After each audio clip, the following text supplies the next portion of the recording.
our back, and in keeping with what we've done, we try to invite as many of the political candidates, the candidates running for office, as we can. And so tonight we've got Commissioner Heiskell, and we've given them 30 minutes. And she's like me, she can't say her name in 30 minutes, but I mean, she's here tonight to talk to you about. We have Down syndrome. Don't limit us. You're going to be 30 years old and should have a plan for your future. I know they both love each other, but it'd be nice if I was not Trace. I take the world by storm.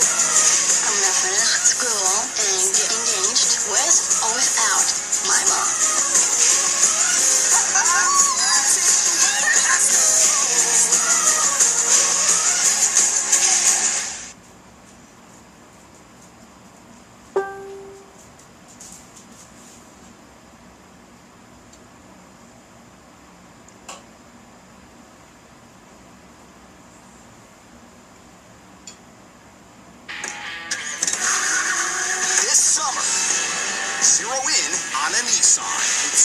On Ultima and Rogue and no payments for 90 days. Hurry, offers end soon. Shop ChooseNissan.com for great offers today. Other things on the party.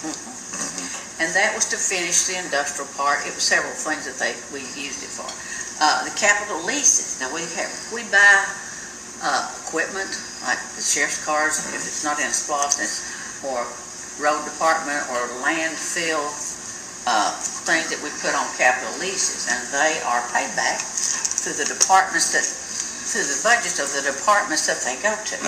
And that's $3,950,000. Sir, whoever's calling us, you turn your television down. We'll get to you in a second. Turn your TV down. Okay, go ahead. The Stearns Bank is $800,000, and it's paid for from general fund, savings on the utilities and other things that we saved money on. We saved about $300,000 on furniture that they gave us. So it was a really good deal. And the new tax anticipation note of $5 million, it's a short-term loan to be paid back by December the 31st of this year. 2016, yeah. So that all that totals is $47,095,000. And if you take the SPLOST that which people voted for, it's $24,980,000. And these things are, when you do these things, you have to have a way to pay them back, or they won't lend you the money. And so they're all to be paid back. Now, the other thing that people must have gotten mixed up with are unfunded liabilities. Unfunded liabilities are things that you don't have to pay back, but it has to run its course in time. And they're not debts, but to be repaid. There are issues such as comp time and vacations that have not been taken. And when they're taken, it reduces the unfunded liability. Payroll, pension, and the landfill are the unfunded liabilities that we have. And the pension plan is funded each year by, we have an actuary. They tell us how much we're supposed to pay each year. And it's not for every single person, but it's well funded. And, it's funded to a percentage. But if the worst came to worst, and every single person in Walker County that worked for county government retired at the same time, that unfunded liability would be what was left over that we didn't have enough to use, and we'd have to raise it. And that, the world might have to come to an end. The landfill's unfunded liability is the monitoring of the 30 wells and the closure and post-closure costs that are reduced each year by year, until the 30 years of required monitoring ends. The landfill was closed beginning in 1998, and the closure was completed in 2002. Closure costs are already expended for the closure. The post-closure costs will not occur unless something drastic, like a leak in the aquifer, like a leak that would go into the aquifer, which would be highly unlikely because it's been closed for 14 years. And then the $535,000 in losses that have been voiced include the unfunded liabilities, and so the actual losses are not more than $200,000. All right, we got a couple callers here. Okay. Caller, go ahead over here. Is that me? No, that's not you. You hold on. It's the other one. Okay. Hi, how are you? Go ahead. Bebe, I was looking over your contribution report, Mm-hmm. and I saw that Audia gave you $3,000. Yes. Isn't that over the legal limit? Ma'am, that is for 3 golf teams. They put 3 golf teams in my golf tournament. I thought there was a cap limit of, what is it, 2,600? They bought 3 golf teams. That's not a contribution. That is they played in the tournament.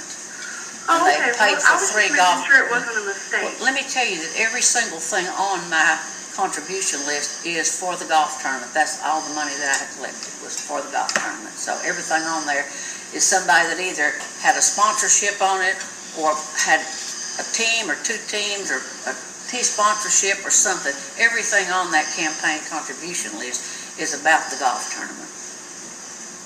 All right. I must have just made a mistake. All right, Okay. thank you. All right, call you They next. put it on Hey, there. that Nestor, would turn the mic up a little bit on her. She's on, but they hardly hear. Oh, my mic's not on. Oh, okay. Everyone know. Did you all hear me? Because my mic isn't on. Oh, I'm sorry. I am too. I thought. I don't want to have to do that again. Well, now they heard What you. about No that? wonder I couldn't hear. Okay, thank you. I'm sorry. Thank you for letting us know. Evidently, well, they didn't say anything about what you said. We're sorry about that. I didn't know that. Control room has to control that. On a short-term loan, most municipalities and counties has to do that, don't they? All counties and cities have unfunded liabilities because they all have payrolls that have vacations and comp time that have to be reduced. And when I took office, there was $2 million in comp time that hadn't been corrected. And we started having them take it off because the auditors were pretty upset about it being that much. It runs around $500,000-600,000 now. And it goes down, but at the end of the year when everybody takes their vacations or takes their comp time, and we really do encourage it now like they weren't before, but they do now. And so the landfill's the big issue. And the $535,000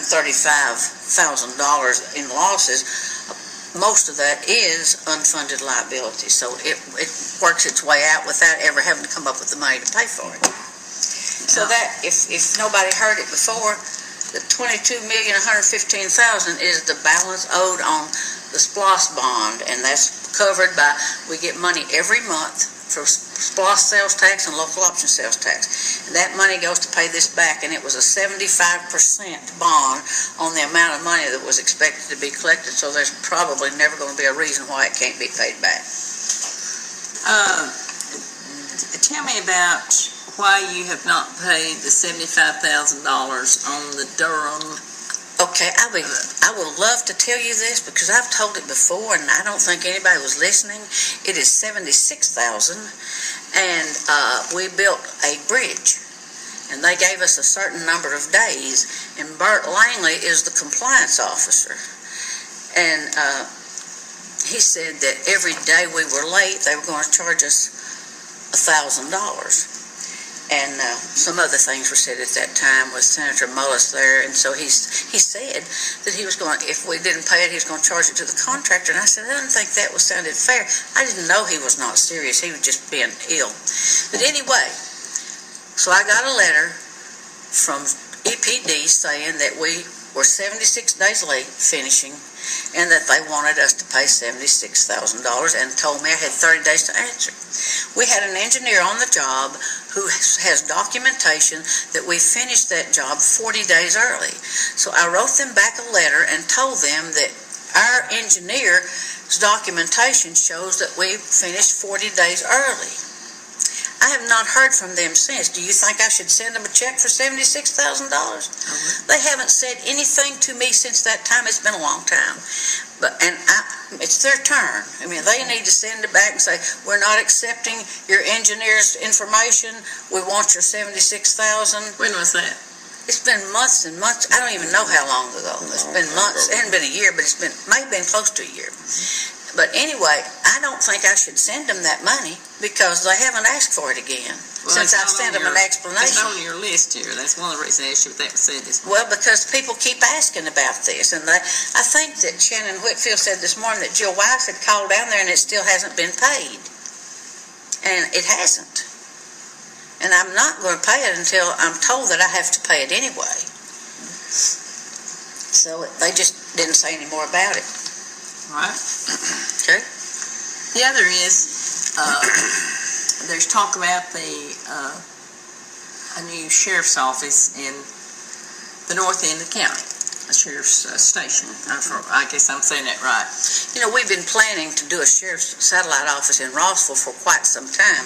And when we started out to build a new tax office in the north end of the county, because that old house they were in was about to fall in, we couldn't find a place to put it that was suitable, and we'd have had to tear it down. They wouldn't have had a place to be. So we didn't. When we tore it down and we put that mobile unit in there that's turned out really well, but there wasn't room for a sheriff's satellite office there.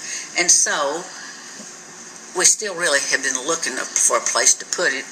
And so Chris Carlton has the Ridgeland Business Park at the intersection of Happy Valley Road and Wilson Road.